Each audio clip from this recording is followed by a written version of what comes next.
Hermanos y hermanas, y también a todos los hermanos guerreros marianos de Estados Unidos y de fuera de Estados Unidos que hoy están unidos a esta Santa Eucaristía desde esta parroquia San Juan Pablo II en la diócesis de Choluteca, en Honduras.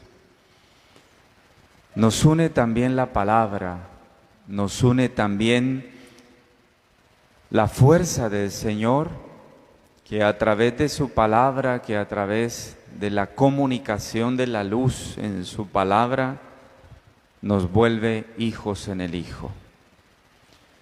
La liturgia de este viernes ya nos habla en el Evangelio de un administrador, que es en definitiva un administrador ejemplo de la mundanidad. Tal vez alguno de nosotros podríamos decir, pero este hombre del Evangelio ha hecho lo que todos hacen, pero todos, tal vez algunos.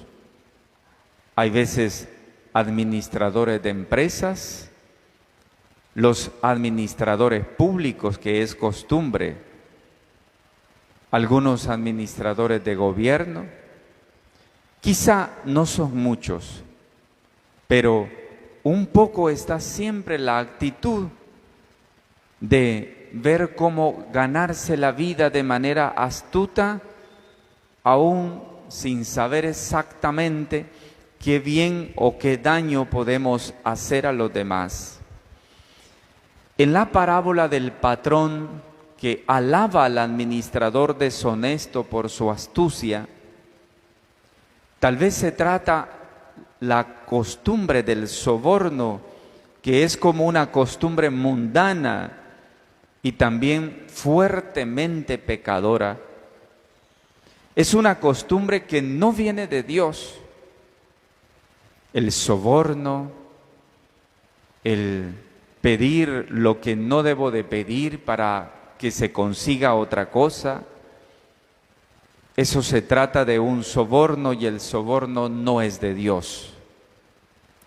Dios nos ha pedido llevar el pan a casa con nuestro trabajo honesto, no con el dinero deshonesto de las cosas que queremos hacer sin habernosla ganado. Cualquier dinero que nosotros tenemos sin habérnoslo ganado, ese es un dinero deshonesto y por consiguiente no tiene nada de Dios. Este hombre administrador lo llevaba, pero ¿cómo? Daba de comer a sus hijos, podríamos decir que pan sucio, como muchos políticos de nuestro tiempo que con el dinero del pueblo se hacen grandes mansiones y viven como los más millonarios de este país, en un país tan pobre, y no les da vergüenza robarse el dinero de la gente más pobre y que se necesita para hacer tanto bien en este país que mucho le falta, pues aún así no les da vergüenza llevar a su casa el dinero deshonesto, que no es el resultado de su trabajo digno. Por lo tanto, queridos hermanos y hermanas, verdaderamente se trata de un pecado grave. Se trata de que esta manera de administrar no solo las cosas, sino la vida, siendo de esa forma o aprendiendo de esa manera a sobornar, no es un aspecto y una manera digna de vivir como cristianos. Porque se comienza quizá con un pequeño soborno, pero es como la droga. La costumbre del soborno se convierte después en una verdadera dependencia en la vida de nosotros. El Evangelio narra una historia de corrupción entonces, mediante la figura del administrador infiel que malgasta los bienes del dueño y que una vez descubierto, en vez de buscar un trabajo honrado, sigue robando con la complicidad de otros, hace lo que se llama una verdadera cordada de corrupción. Se vuelven poderosos en la corrupción. Cuando hacen cordadas de corrupción son poderosos. Llegan incluso hasta ser y tener actitudes mafiosas. Saben cómo engañar y saben cómo ganarse el dinero fácil. Esa es la historia. Pero no es una fábula. El Evangelio no ha contado eso como una fábula. No es una historia que haya que buscar tal vez en los libros antiguos. La encontramos todos los días en los periódicos de este país y en muchos otros países de América Latina y del mundo. Esto sucede hoy también, sobre todo con los que tienen la responsabilidad de administrar los bienes del pueblo. No los propios bienes, sino que son administradores de los bienes ajenos. Qué cosa más difícil que cuando somos administradores de los bienes que no son nuestros, hacemos lo que queremos con el dinero que no es nuestro y con los bienes que no son nuestros. Pero con el dinero nuestro no somos corruptos. Al contrario, somos cuñas con el dinero nuestro, pero con el dinero ajeno hacemos lo que nos da la gana. ¿Qué cosa, no? ¿Cómo es nuestro corazón? La consecuencia que Jesús saca hoy de este evangelio es que los hijos de este mundo son más astutos que los hijos de la luz, son más corruptos, con una astucia incluso hasta con cortesía. Y es que uno mira a los políticos de este país, o por lo menos a la gran mayoría, y uno les ve la cara y son cínicos. O sea, ya por naturaleza son cínicos. Son ladrones y la cara tranquila, no les suena la conciencia para nada. Tienen hasta cortesía para robar y ser corruptos. Tienen, como dice nuestra gente, tienen guantes de seda. Pero ¿existe en realidad en la vida cristiana una astucia cristiana?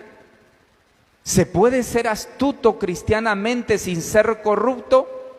Esa es la gran pregunta hoy. ¿Se puede ser astuto como cristiano sin ser corrupto?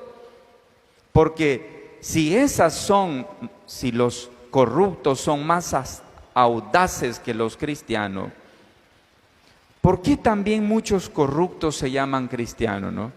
Yo he visto a corruptos, ladrones públicos, que van a misa. Y incluso hay unos que tienen el descaro de ir a comulgar. Eso es un verdadero descaro, no tener vergüenza de ser ladrones públicos y luego tener que ir a comulgar. Si son más espabilados, hay veces que los fieles, que los cristianos, que los que hacen un esfuerzo por ser buenos. Yo me pregunto, ¿hay entonces una astucia cristiana? ¿Existe una actitud para los que quieren seguir a Jesús de modo que no acaben mal? ¿Que no se les coma vivo como dicen los demás? ¿Cuál sería la sagacidad cristiana? La astucia que no es un pecado, sino que sirve para llevarme adelante al servicio del Señor y que también nos ayuda a servir a los demás. ¿Hay una astucia cristiana? Sigo preguntándome. Sí. Hay un olfato cristiano, diría yo. Hay una capacidad de oler para ver a dónde está el mal y sobre todo para descubrir aquellos que nos hacen daño o que quieren destruir nuestro camino. Hay un olfato cristiano para ir adelante y no caer en las cordadas de la corrupción. En el Evangelio Jesús lo dice con algunas contraposiciones, Cuando habla, por ejemplo, de los cristianos como corderos entre lobos, o prudentes como serpientes y sencillos como paloma, nos ha recordado Jesús. Yo diría, mis hermanos y mis hermanas, que hay 3 actitudes fundamentales para poder tener una astucia cristiana que no es corrupción, que no es pecado, sino astucia cristiana. La primera es una sana desconfianza. Uno tiene que tener la capacidad de darse cuenta con quién está hablando. Y es que hay que tener mucho cuidado porque los corruptos, como son cínicos, no logra uno descubrir qué tipo de personas son. Entonces hay uno que tener una sana desconfianza, mirar los signos de los tiempos. Cuando la higuera empieza a echar hojas, es que está cerca la primavera, recordaban en la cultura judía. Cuando el almendro florece, está cerca la primavera. Estar atento a quien promete mucho y habla demasiado. Hay unos que prometen un montón y son, como dicen en mi tierra, son ácidos para hablar, ¿no? Esos que hablan hasta por los codos y prometen tanto, eso ya no hay que creerles de principio. Son unos verdaderos mentirosos. Como los que dicen que hagamos algo, hagamos esto que vamos a beneficiar, haz esto con nosotros que vas a salir adelante.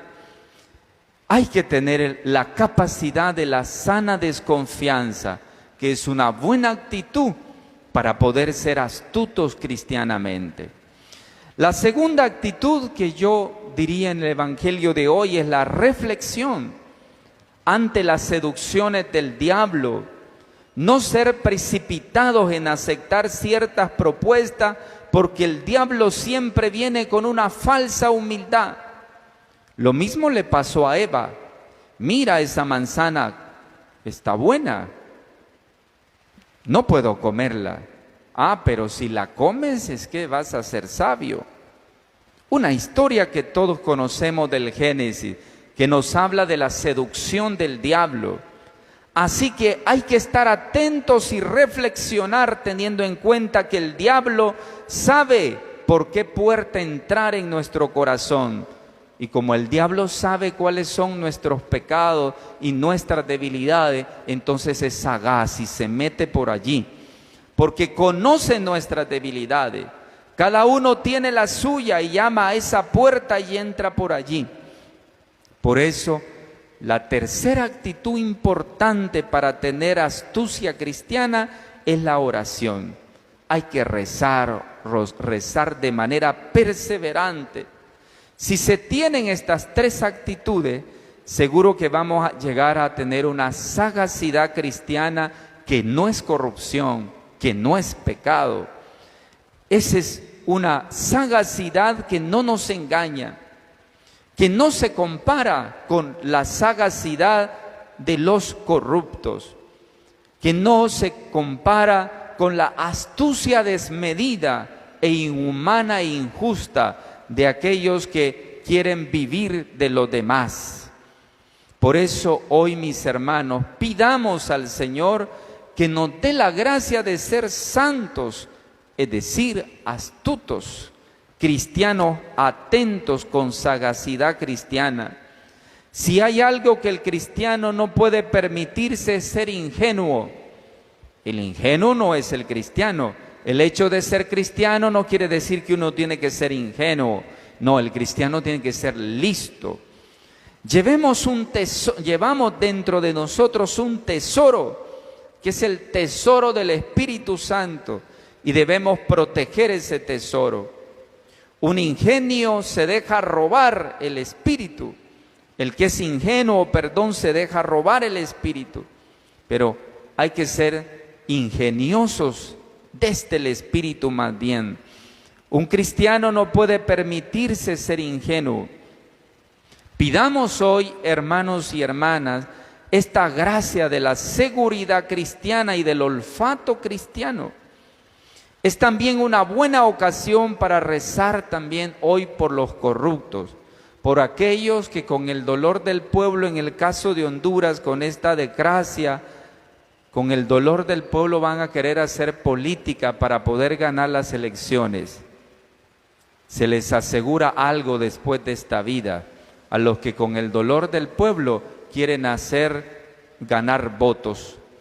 Se habla de la polución, podríamos decir, que causa tanta contaminación, que es el pecado de la corrupción que tanto daño hace en nuestros países.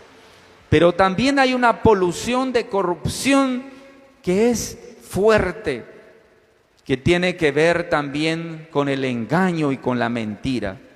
Por eso en este día, mis hermanos, desde esta Santa Eucaristía, recemos por los corruptos, por los pobrecillos corruptos, que descaradamente no sienten nada en su conciencia.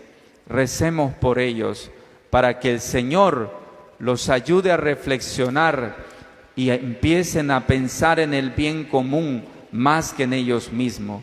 Que encuentren la salida de su propia cárcel, que es la cárcel de su pecado, y que puedan entrar por la puerta estrecha de la justicia y del amor. Y a nosotros que el Señor nos dé la gracia de la astucia cristiana para vivir según la voluntad y el plan maravilloso de salvación de Dios. Que la gracia de esta Santa Eucaristía ilumine nuestro corazón. Así sea. Amén.